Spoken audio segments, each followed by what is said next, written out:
Come on in. Class is about to start.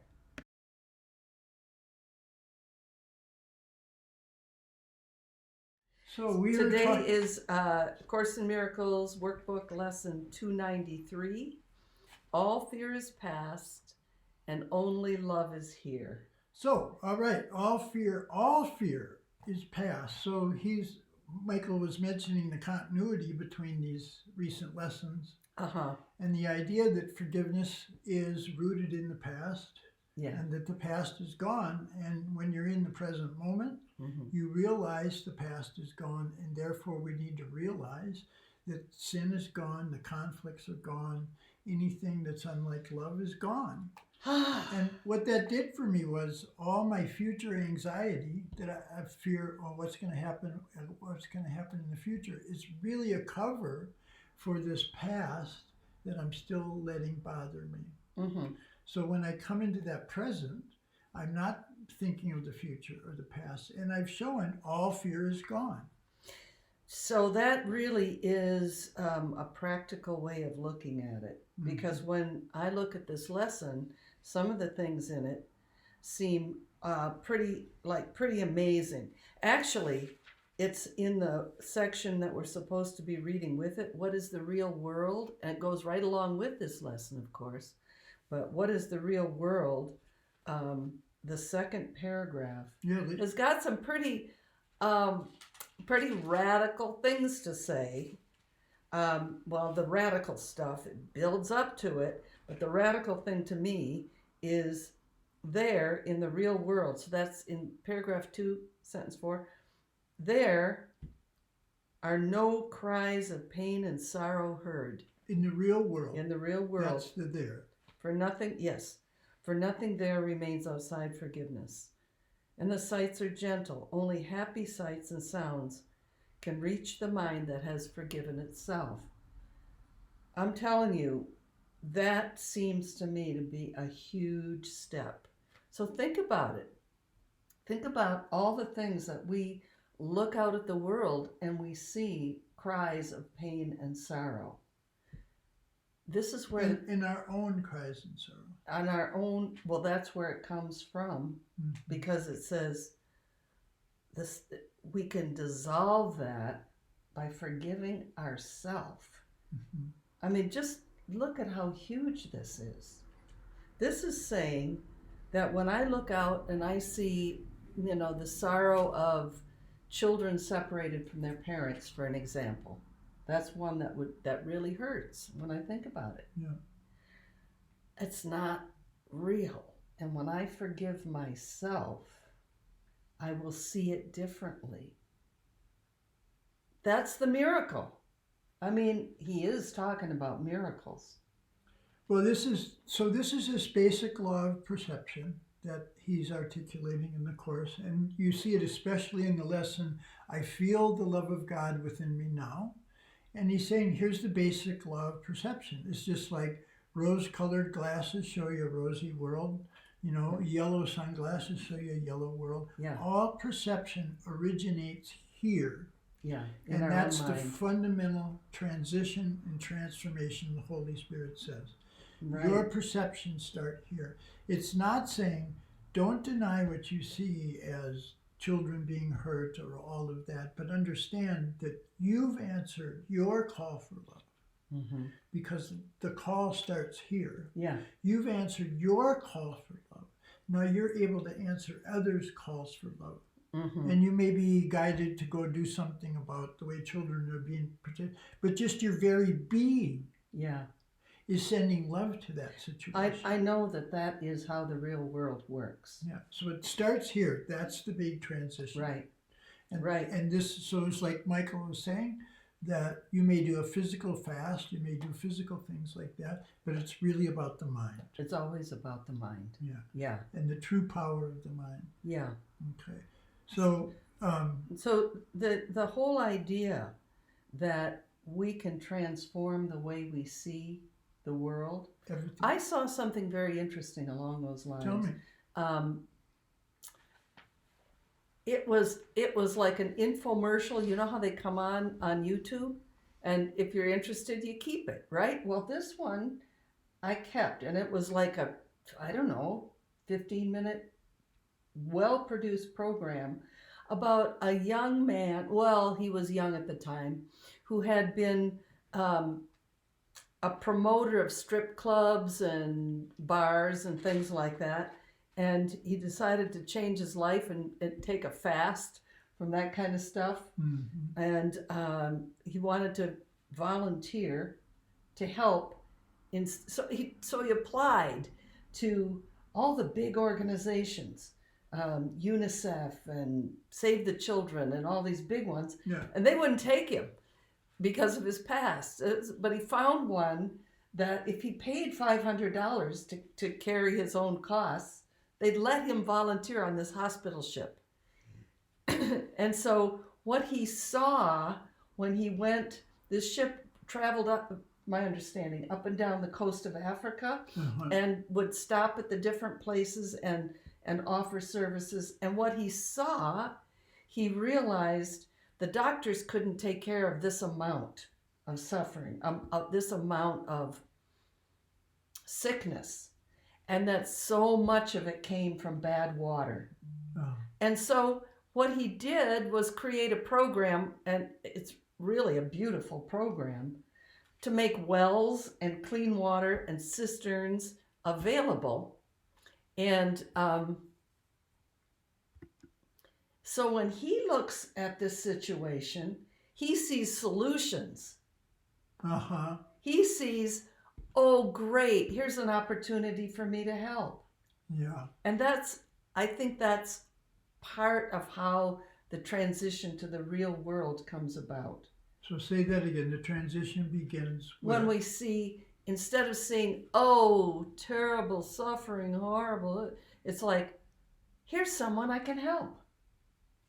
And that brings up joy in both people.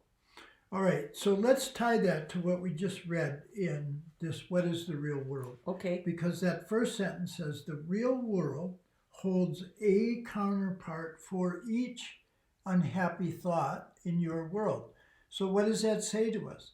Whatever particular thought that I have that's causing me distress and conflict and lack of peace and anxiety, yeah, it's a very particular thought. It's very concrete. It's yeah. a situation. It's an event. It's a personality attribute. And this lesson is saying for each one of those distressful thoughts, there's a counterpart yeah. that's a miracle. Yeah. And that becomes our job. Yeah. It's not, yeah. It's okay to still be confused. It's still okay not to know. But what this is saying is trust that there will be an answer to that specific situation. Right. And that's where the Course is always saying we're most concerned with the practical life. Yeah. The everyday life of kids, of spouses, of partners, of jobs, of friends, of family, of people dying. Mm-hmm. Losing what we think we love the most is gone all of a sudden. Mm-hmm. Each one of those. Mm-hmm. And so here's the big thing in that, which is what's so gentle and loving about the Course. Eventually, we're going to have to come up against these ideas that this body life is temporary. Oh, I love that. Seriously. When we recognize that our body life is temporary, it really frees us. Absolutely does. But the point I was making is that this is the gentle, loving way of the Course, that these really big ideas about my false self versus my real self, am I separate from love or I'm not separate from love, we can heal in these gentle, everyday ways. Yeah. With what it's saying here, a little thought of anxiety, heal that right now. A little thought of fear, heal that right now. Yeah, yeah. Each one of those. So when the big things come, like my buddy in Alaska, he's a great Course student, he says, when the shit show shows up all of a sudden, it just didn't come out of nowhere. Yeah. You know, just like that, he told the story of that woman, all of a sudden her husband is really sick. Mm-hmm. So knowing that each thought of conflict, of distress, of anxiety, which is the ego's trying to prove to you, yep, love's gone, you just have to depend on me. Mm-hmm. Each one has a miracle by the Holy Spirit, and that's where we train our minds. So I heard one yesterday that really made me lighten up. Yeah, yeah. So my son and daughter-in-law have 2 kids, and they're 5 and 8, and they've been in the house pretty much. They live in Brooklyn. So, they don't get out because even the sidewalks are crowded. Yeah. They do go to the park, but they can't play with kids. And I felt sorry for them, And she said yesterday, we're making this a special time. We're teaching these kids that this is a really special time to be with their parents. Yeah. Wow. Yeah. I thought that was a great turnaround. So, and the situation hadn't changed. Yeah. It was the way of looking at it, the attitude toward it. Yeah. That changed. Yeah. So that's consistent across spiritual disciplines. That what is crisis is opportunity. Yeah. And like you said, I can begin to look for solutions, or I can still be stuck with the conflict. Right. And the promise of the Course is this peace that he's promising you is there at your election at any moment, regardless of the circumstance. Mm-hmm. Even Jesus saying, I was tortured, I was murdered, I did not interpret that as a loss of self. Yeah. And he set that example for us. Right. That when like somebody says something to you that feels not nice, and I'm all of a sudden I'm undone, because I'm just, oh no, right? That comes up all of a sudden, and that's just guilt waiting for some external circumstance to that you can blame. Because actually, just drawing it in like fly fishing, casting out to look for something painful, so you reel it in. Right. Yeah. That's why that constant moment-to-moment awareness that you're a loving being, that you are lovable, that others are loving and lovable, that constant awareness of let me look for the solution, not the problem. Right.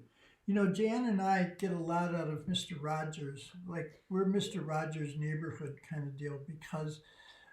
we saw both of the movies about him. There's the Tom Hanks movie, and then there's a documentary. Yeah. Our friend Karen saw the documentary 3 times. Yeah. One right after another. But his deal is, whenever there's a disaster, there's like some huge disaster thing that happens, he said, look for the helpers. Right. When you're overcome by the tragedy, look for the helpers. Yeah. And that's the entirety of the Course. It's from the very beginning of the Course, he says, I'm going to appeal to your natural ability to nurture others. Right. Because we have that ability within us. Right.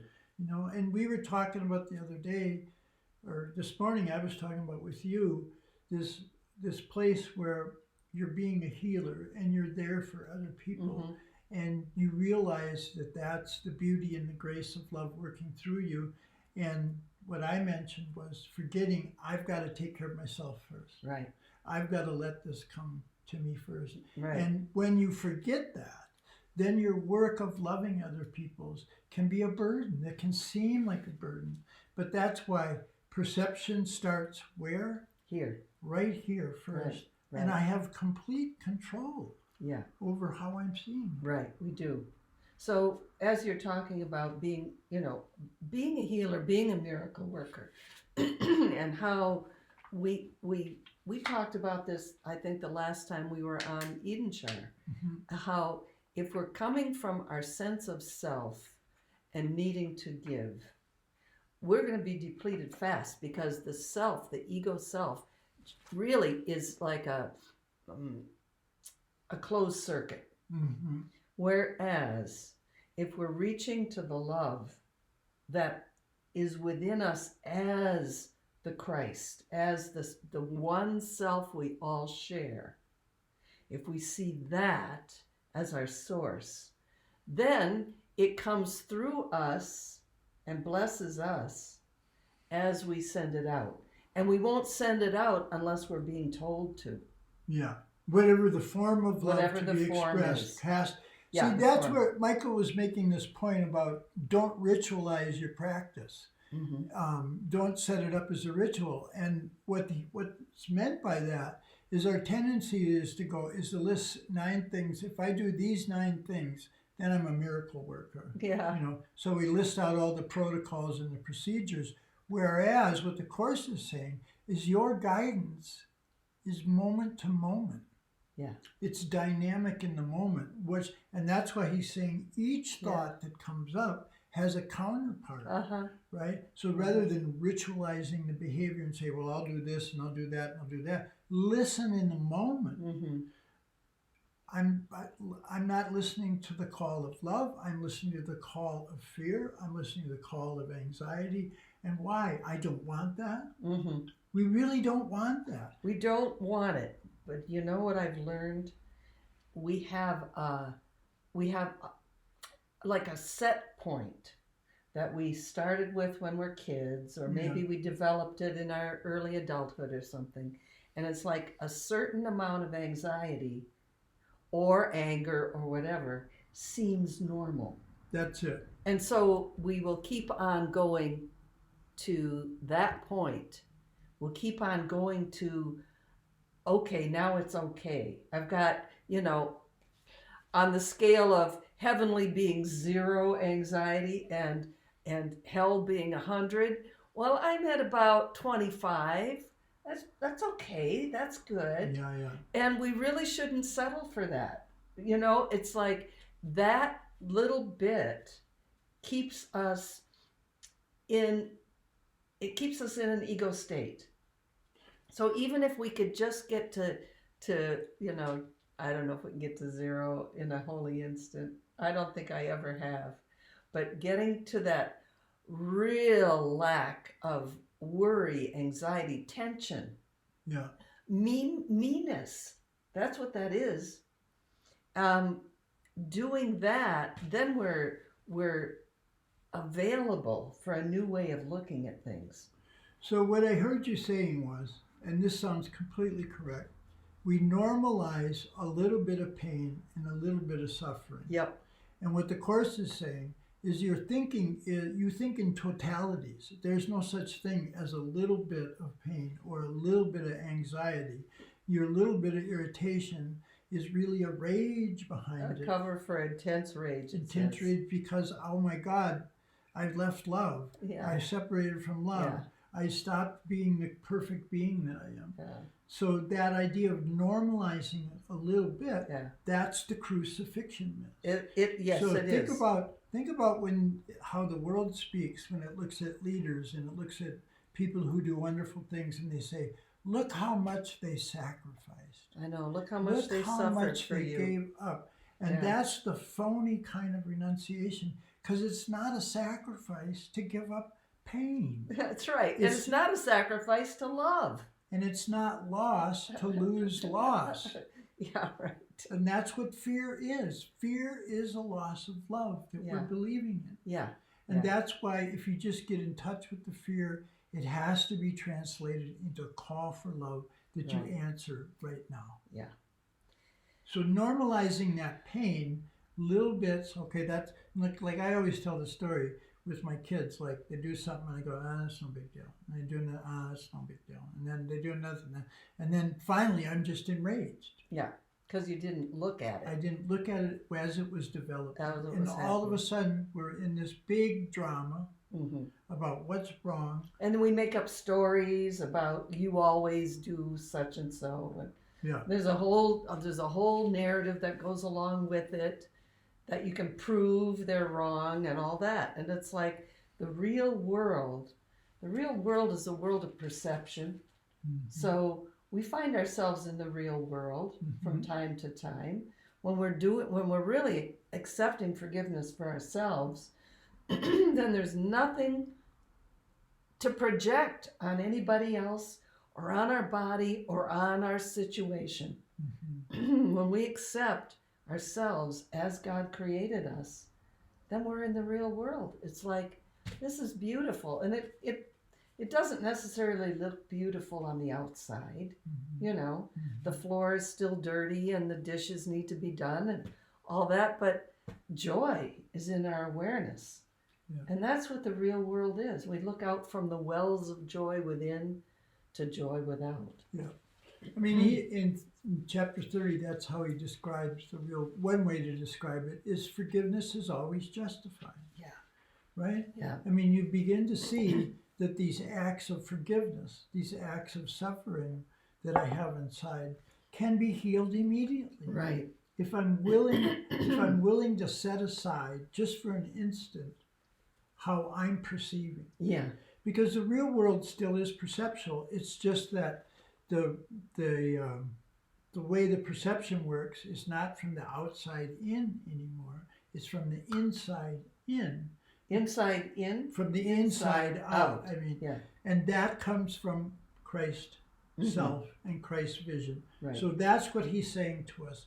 When you're seeing with the eyes of Christ, the past is gone. Yeah.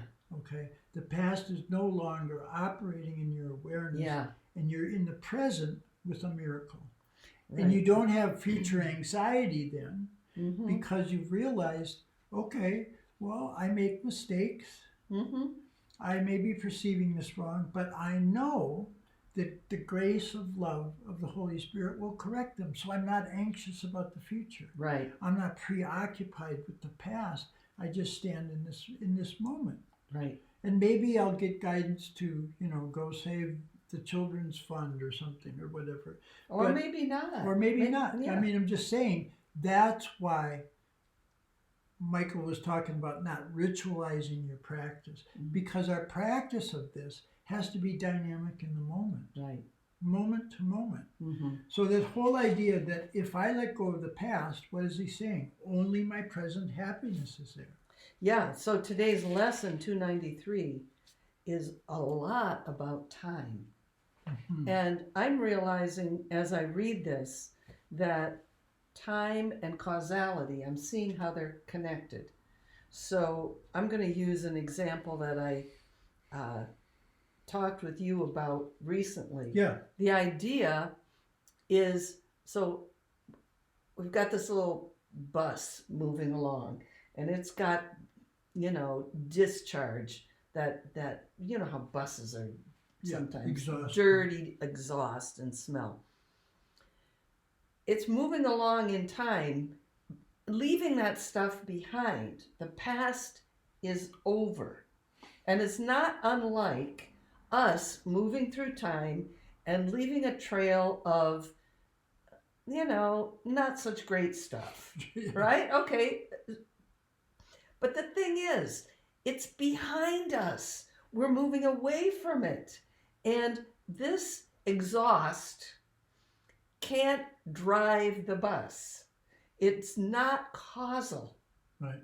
Which is the way we think when we look to the past for guidance as to what we should do next or who we are. What does it mean? When we're looking at the past, even an hour ago, for guidance about what's it all about? What does that mean about that person? Or what does that mean about me?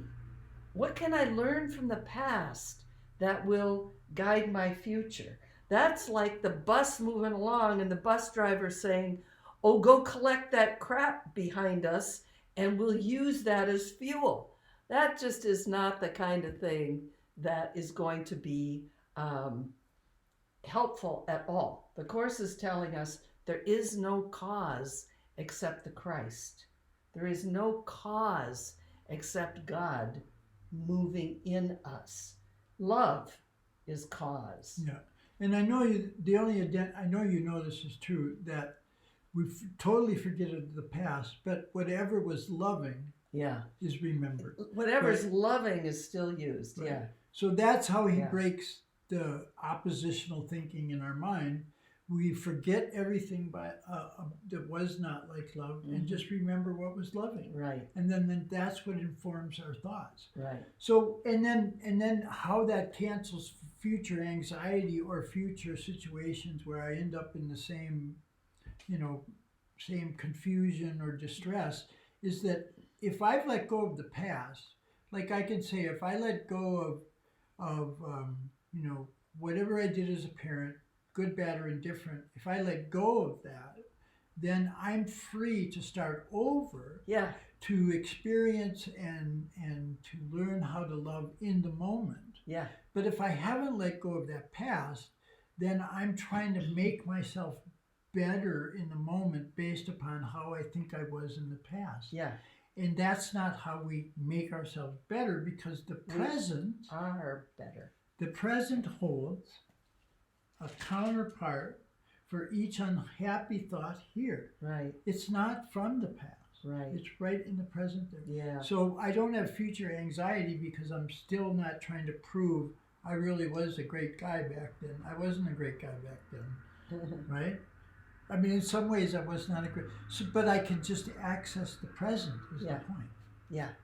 And in the present is all of perfection. Yeah. It's all here. So that I'm just going to read some of the time-related words in today's lesson. All fear is past because its source is gone. The source of fear is time. Love remains the only present state. And down in the next one, my past mistakes oppressing the world. And then in the next sentence, yet in the present, love is obvious. So it's like, if we can just let go of what we thought we were, there's a place that you quote from time to time about with each person, each day, begin anew. Begin anew. Isn't that wonderful? Yeah. And the fact that we can do that. Yeah. It's like I come up against the same people I'm working with and the same family members and the same friends in the same situations, and that seems stuck. Can be stuck there. Mm-hmm. And that's what he's saying. Each one of those relationships can begin anew every moment. Yeah. And you can begin to experience love in those situations. Yeah. And that's, again, where we were mentioning the other day why we're afraid of miracles. We're afraid of this transition that miracles and love will give us, because if we realize the only purpose of the situation was to make guilt and fear real, the only purpose of this relationship or this job or anything else was only guilt and fear, then we have to realize, to be sane, we have to leave that situation. But that's when then the fear comes up. Because if I say, well, I got to quit this job situation, there's too much abuse in it, then we go, well, what am I going to do about money? Yeah. Or if I say, I have to leave this marriage or this relationship, then the fear comes up that says, oh no, well, I'll be lonely. Right? Yeah. And that's why, moment to moment, not ritualizing, if I do these 6 things, I'm a course student, is dynamically in the moment. Listen. The Holy Spirit. And, we've talked about this a lot. I may think my problem is impatience, but I could be deceiving myself. That's why the Holy Spirit has to not only give us the answer, he defines the problem. Yeah. Yeah. And that whole part has to be let go. So today, if you are doing the course lessons as they're described for people who are doing the workbook, all fear is past and only love is here is you bring it up once an hour, thinking about it. You've already done your morning practice where you sit with it for 15 minutes or more, whatever makes you happy, as long as makes you happy. All fear is past and only love is here. And if it seems like an impossible situation, I found something that is very helpful to me. It's in chapter 7. You don't need to go there, but I'm going to read it for you. The Holy Spirit will teach you to perceive beyond your belief, because truth is beyond belief, and his perception is true. The ego can be completely forgotten at any time, because it is a totally incredible belief. And no one can keep a belief. He's judged to believe, judged to be unbelievable. The more you learn about the ego, the more you realize it cannot be believed. So if the idea is here, all fear is past and only love is here, and what we're reading in What is the Real World, nothing but rest is in the real world. No cries of pain and sorrow, no suffering of any kind. If that seems beyond your belief, if it seems unbelievable, ask the Holy Spirit to show you what perception can be. The real world is perception, and we can see it. We can see everything as love, or a call for love that inspires love in us. And when love is in us, even as an answer to someone's call, that's it. You're in love. So faith, you're talking about having this faith. We come up against this situation that it seems impossible it can change. Mm-hmm. And so we're learning that it is possible it can change, but we have faith that that's the case. So but that's not just theological. Whatever problem you're confronted with that's unsolved, in order to begin to solve it, you have some assumption about how that can be solved. And that's what he means. You come from faith, and it's either going to be faith in the ego or faith in how God created you. Right? So you make some assumption. If you've lost your keys, then you think, well, I know they're not there because I wasn't there. I didn't go there. Yeah. You have some hypothesis. You have some idea about how this can work, and you give that to the Holy Spirit. I give that to St. Anthony. Yeah, well, your key. But okay. But that point I'm telling you, I'm trying to make here, is it's not just a theological. This is how problems are solved. Yeah. Is that you have to have some sort of assumption, and your assumptions are either going to be with the ego or the Holy Spirit. Yeah, right. And we're on the path. We are on the path, and we are not going to get lost. We have got help. Remember that review early on, I don't know, third review maybe, where it says, we're like a little child walking along the path with our Father. And if we stray, he's going to call us back. This is true for you. This is true for us. That we may fall into pain. We may believe that everything is very, very scary temporarily. And then we'll remember. Yeah. We're not going to be stuck there. That what we've given faith to the Course, to Jesus, to Holy Spirit, however you want to say it. And we will be led out of the belief that the world is scary and dangerous and damaging and harmful, and we will find the real world. So this might be... Anyways, the only point I wanted to make was these are what the prayers are in part 2, is this conversation with love. Yeah. Call it Father, call it Mother, but the whole point of the prayers is to have a relationship of communication with God. Yeah. That's the whole point of these prayers. So all day long, I can be, let me talk to my ego, or I can talk